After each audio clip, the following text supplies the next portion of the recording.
ഇപ്പം നമ്മൾ ഒരു വ്യക്തിക്ക് യെല്ലോ സഫയർ സൂട്ടബിൾ ആണെന്ന് നമ്മൾ തിരിച്ചറിഞ്ഞു കഴിഞ്ഞാൽ ആള് അത് എത്ര അളവിൽ ഉപയോഗിക്കണം, അല്ലെങ്കിൽ അതിൻ്റെ ക്യാരറ്റേജ് നമ്മൾ എങ്ങനെയാണ് നിശ്ചയിക്കുക?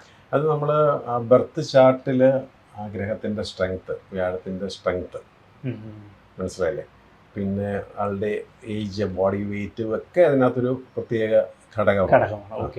ബോഡി വെയ്റ്റും ഒക്കെ നമ്മൾ ഏകദേശം നമുക്ക് ക്യാരറ്റ് നിശ്ചയിക്കുന്നതിന് ഉള്ള വൺ ഓഫ് ദി ഇതാണ്. അപ്പോൾ അത് നമുക്ക് ക്യാരറ്റ് എന്ന് പറയുമ്പോൾ പലർക്കും സംശയമുണ്ട്. എപ്പോഴും ഇത് നമ്മൾ പറയുന്നതാണെങ്കിൽ പോലും ഒരു ക്യാരറ്റ് എന്ന് പറഞ്ഞാൽ 200 മില്ലിഗ്രാമാണ്. മനസ്സിലായില്ലേ? അപ്പോൾ 2 ക്യാരറ്റ്, 2.5 ക്യാരറ്റ്, 3 ക്യാരറ്റ് വരെ യെല്ലോ സഫയർ എന്ന് പറയുന്ന സ്റ്റോൺ നമുക്ക് കുറച്ച് ആ റിക്വയർമെൻ്റ് അനുസരിച്ചിട്ട്, ഇപ്പം ഞാൻ പറഞ്ഞ പോലെ ഇപ്പം മീനലഗ്നം, ലഗ്നത്തെക്കുറിച്ച് നമ്മൾ പറഞ്ഞത് കഴിഞ്ഞ മീനലഗ്നം, ആ ലഗ്നാധിപൻ പോയി നീചപ്പെട്ട് നിൽക്കുന്നു. തീർച്ചയായിട്ടും നല്ലൊരു ക്യാരറ്റേജ് ആ വ്യക്തിക്ക് കൊടുക്കാം. പിന്നെ ഒരു വ്യക്തിയുടെ ചാർട്ടിൽ വ്യാഴം മാത്രമേ സപ്പോർട്ടീവായിട്ട് നിൽക്കുന്നുള്ളൂ. മറ്റുള്ള ഗ്രഹങ്ങളെല്ലാം അവിടെ ഇവിടെയൊക്കെ ആയിട്ട് നിന്ന്, അല്ലെങ്കിൽ കൂടുതൽ നീചാവസ്ഥകളൊക്കെ ഉണ്ടെങ്കിൽ നമുക്ക് ആ വ്യാഴത്തിന് കൂടുതൽ ബലപ്പെടുത്താം.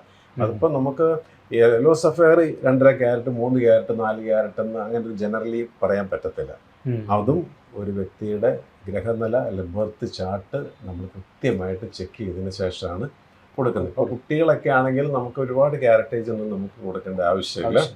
അങ്ങനെയാണ് നമ്മൾ ക്യാരറ്റ് ഫിക്സ് ചെയ്യുന്നത്. അപ്പോൾ ഒരു ക്യാരറ്റ് എന്ന് പറഞ്ഞാൽ 200 മില്ലിഗ്രാമാണ്. 4 ക്യാരറ്റ്, 5 ക്യാരറ്റ് ഒക്കെ. പക്ഷേ യെല്ലോ സഫയർ എന്ന് പറയുമ്പോൾ കുറച്ച് എക്സ്പെൻസീവ് സ്റ്റോൺ, എസ്പെഷ്യലി ശ്രീലങ്കയിൽ നിന്ന് വരുന്ന യെല്ലോ സഫയർ. അതെ, അപ്പോൾ ഫിക്സഡ് പ്രൈസ് എന്ന് പറഞ്ഞ് നമുക്ക് പറയാൻ പറ്റില്ല. അത് ആ കല്ലിന്റെ തൂക്കവും അതിന്റെ ക്ലാരിറ്റി എല്ലാം അനുസരിച്ചിരിക്കും.